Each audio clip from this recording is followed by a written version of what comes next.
KAS ಪರೀಕ್ಷೆಯಲ್ಲಿ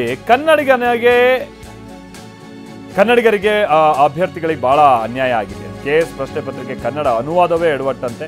KPSC ಕಚೇರಿ ಎದುರು ಕರವೇ ಪ್ರತಿಭಟನೆ ನಡೆಸ್ತಾ ಇದೆ. ಕರವೇ ಕಾರ್ಯಕರ್ತರು ಪೊಲೀಸರ ನಡುವೆ ತಳ್ಳಾಟ ನೂಕಾಟ ಆಗಿದೆ. ಕಾರ್ಯಕರ್ತರನ್ನ ವಶಕ್ಕೆ ಪಡೆಯುವಾಗ ದೊಡ್ಡ ಹೈಡ್ರಾಮಾ ಆಗಿದೆ. ಮಹಿಳಾ ಕಾರ್ಯಕರ್ತರು ಪೊಲೀಸರ ವಶಕ್ಕೆ ಬಿದ್ದಿದ್ದಾರೆ.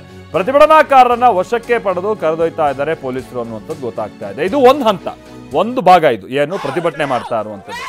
ಆದ್ರೆ ಈ ಕೆಪಿಎಸ್ಸಿ ಇವ್ರು ಏನ್ ಮಾಡ್ತಿದ್ದಾರೆ ಇತ್ತೀಚಿನ ವರ್ಷಗಳಲ್ಲಿ? ಮುಂಚೆಯಿಂದನೂ ಇದೆ ಹಣೆ ಬರ. ಅಲ್ಲಿ ದುಡ್ಡಿದ್ರೆ ಯಾರು ಬೇಕಾದ್ರೂ ಸರ್ಕಾರಿ ಸಂಬಳ ಸ್ವಲ್ಪ ಎಣಿಸ್ಬೋದು ಅನ್ನುವಂಥ ರೀತಿಯಾದಂಥ ಒಂದು ಸನ್ನಿವೇಶ ಅಲ್ಲಿದೆ ನಾವು ಹಿಂದೆಯಿಂದ ನೋಡಿದ್ದೀವಿ, ಅಥವಾ ಕೆಲಸ ಗಿಟ್ಟಿಸ್ಕೊಳ್ಳುವಂಥ ನಿಟ್ಟಲ್ಲಿ. ಬಟ್ ಇತ್ತೀಚೆಗೆ ಇವ್ರು ನಡೆಸ್ತಾ ಇರುವಂಥ ಪರೀಕ್ಷೆಗಳೆಲ್ಲ ಫೇಲ್ಯೂರ್. ಕೆಪಿಎಸ್ಸಿ ಇವರನ್ನ ಮೊದಲು ಇದನ್ನ ಅಮಾನತ್ನಲ್ಲಿ ಇಡಬೇಕು, ಇದನ್ನ ಡಿಸಾಲ್ವ್ ಮಾಡಬೇಕು ಅನ್ನುವಂಥ ನಿಟ್ಟಿನಲ್ಲಿ ಹಲವರು ಒತ್ತಾಯಿಸ್ತಾ ಇದ್ದಾರೆ.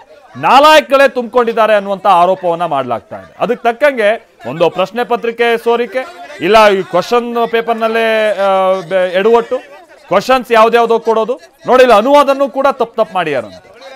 ಹೀಗಾಗಿ ಕೆಪಿಎಸ್ಸಿ ವಿರುದ್ಧವಾಗಿ ಇವತ್ತು ಪ್ರತಿಭಟನೆ ನಡೆಸಲಾಯಿತು. ವಿದ್ಯಾರ್ಥಿಗಳು, ಕೋಟ್ಯಾಂತರ ಮಂದಿ ವಿದ್ಯಾರ್ಥಿಗಳು ವರ್ಷಾನ್ಗಟ್ಲೆ ಓದಿ ಒಂದು ಕೆಲಸ ಗಿಟ್ಟಿಸ್ಕೋಬೇಕು ಅಂದ್ರೆ ಇವ್ರು ಮಾಡೋ ಎಡವಟ್ಟುಗಳಿಂದಾಗಿ ಇದು ಸರ್ಕಾರಕ್ಕೂ ಕೂಡ ಬಹಳ ಕೆಟ್ಟ ಹೆಸರು ತರ್ತಾ ಇರುವಂಥದ್ದು. ಸರ್ಕಾರ ಯಾಕಿದ್ರ ಬಗ್ಗೆ ಸರಿಯಾಗಿ ಗಮನ ಕೊಡ್ತಾ ಇಲ್ವಾ ಅನ್ನೋಂಥದ್ದು ಪ್ರಶ್ನೆ. ಕೆಲ ಸಚಿವರುಗಳೇ ಹೇಳ್ತಾ ಇದ್ದಾರೆ ಈ ಕೆಪಿಎಸ್ಸಿನ ಫಸ್ಟ್ ಡಿಸಾಲ್ವ್ ಮಾಡಿ ಅಂತ ಹೇಳ್ಕೊಂಡ್ಬಿಟ್ಟು.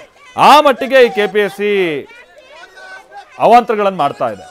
ಇದೀಗ ಕರವೇ ಇದ್ರ ವಿರುದ್ಧವಾಗಿ ಇವತ್ತು ಪ್ರತಿಭಟನೆಗೆ ಇಳಿದಿತ್ತು. ಈ ಟೈಮ್ನಲ್ಲಿ ಅವ್ರನ್ನ ವಶಕ್ಕೆ ಪಡೆಯುವಂತ ಪ್ರಯತ್ನ ಆಗಿದೆ.